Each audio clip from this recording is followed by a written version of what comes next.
मैं स्पष्ट कर देना चाहता हूं, प्रदेश सरकार किसी भी विद्यालय को बंद नहीं करने जा रही है। किसी भी विद्यालय को बंद नहीं करेंगे। प्रदेश सरकार ने तय किया है कि इंटीग्रेटेड कैंपस बनने चाहिए बच्चों के लिए, जहां पे वह प्री प्राइमरी से लेकर के और सीनियर सेकेंडरी लेवल तक के स्कूल की शिक्षा प्राप्त कर सकें। उसी के मॉडल दिए गए हैं अटल आवासीय विद्यालय।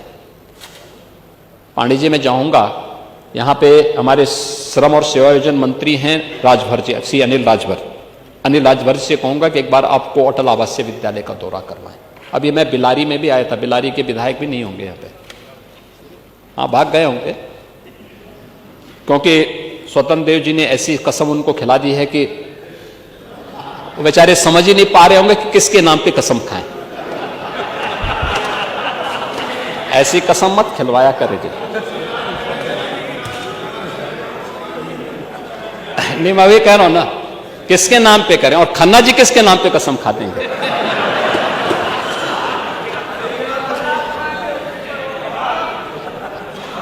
ये स्थिति है, ऐसा मत किया करिए भाई। आप तो घर में जो है, आप पता नहीं किन स्थितियों में रहते होंगे, लेकिन खन्ना जी के बारे में और कम से कम हमारे ये फहीम इरफान के बारे में तो आपको सोचना चाहिए। और बेचारा भी अपनी किस्मत को कोस रहा होगा कि आपने ऐसी कसम खिला दी। मैं बिलारी में गया था अटल आवासीय विद्यालय का उद्घाटन करने के लिए। आप देखिए ना उन बच्चों की, आप अपने बच्चों को तो विदेशों में भेजते हैं पढ़ने के लिए, श्रमिकों के बच्चों के विद्यालय को बंद करते थे, उनके लिए कोई सुविधा नहीं देते थे। आज श्रमिकों के बच्चों के लिए, निराश्रित हो चुके बच्चों के लिए अटल आवासीय विद्यालय हम बना चुके हैं। और यही नहीं बना रहे हैं, कैंपस जो हम बनाने जा रहे हैं, अभी सीएम अभ्युदय विद्यालय, पीएम श्री विद्यालय और सीएम कंपोजिट विद्यालय एक मॉडल बनने जा रहे हैं।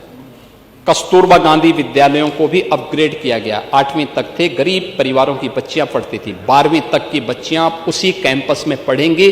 सभी प्रकार की सुविधाओं को वहां पर सरकार ने उपलब्ध करवा दिया है, ये भी वहां पे उपलब्ध कराई गई। और 29,000 से अधिक जिन विद्यालयों की बात कर रहे हैं, 27,000 विद्यालय हैं, 27,000 विद्यालयों को हमने स्वेच्छा से इस बात के लिए कहा कि जो विद्यालय चाहेंगे, 50 से कम छात्र हैं तो 1 किलोमीटर के दायरे में, 1 किलोमीटर का दायरा बहुत लंबा नहीं होता। पांडे जी, आप 4-4 किलोमीटर जाते थे, क्यों बच्चों के भविष्य के साथ खिलवाड़ कर रहे हैं। उन विद्यालयों को इंटीग्रेटेड कैंपस, छात्र शिक्षक रेशियो ठीक हो जाए। छात्र शिक्षक रेशियो कम से कम 3 शिक्षक जरूर हो उन विद्यालयों में। अगर छात्र संख्या ज्यादा है, शिक्षक की संख्या बढ़ाइए। हमने इस बात को कहा है कि 22 छात्रों पे 1 शिक्षक की उपस्थिति जरूर हो, यह अनिवार्य किया जाए। और बाकी जगह खाली होती हैं, अधियाचन भेजिए, हम आयोग के माध्यम से नई भर्ती करवाएंगे। शिक्षा आयोग नई भर्ती करेगा और ये समय पे होना चाहिए।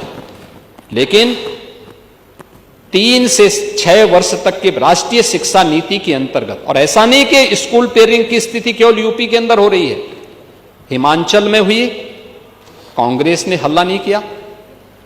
कर्नाटक में हुआ, कांग्रेस ने हल्ला नहीं किया। अन्य राज्यों में हुआ, कहीं हो हल्ला नहीं हुआ। यूपी में हम कर रहे हैं कि नहीं, अच्छा कैंपस मिलना चाहिए, छात्र शिक्षक रेशियो ठीक होना चाहिए, शिक्षा की गुणवत्ता पे ध्यान दिया जाना चाहिए, क्योंकि जब छात्रों पे विशेष ध्यान देना है तब उन बच्चों के लिए शिक्षक उपलब्ध ना हो। क्या स्थिति है, कहां आप देश के भविष्य के साथ खिलवाड़ करेंगे। ऐसा नहीं कि पिछले 8 वर्ष में जो परिवर्तन किए गए इसके परिणाम, आज नीति आयोग इसको स्वीकार करता है।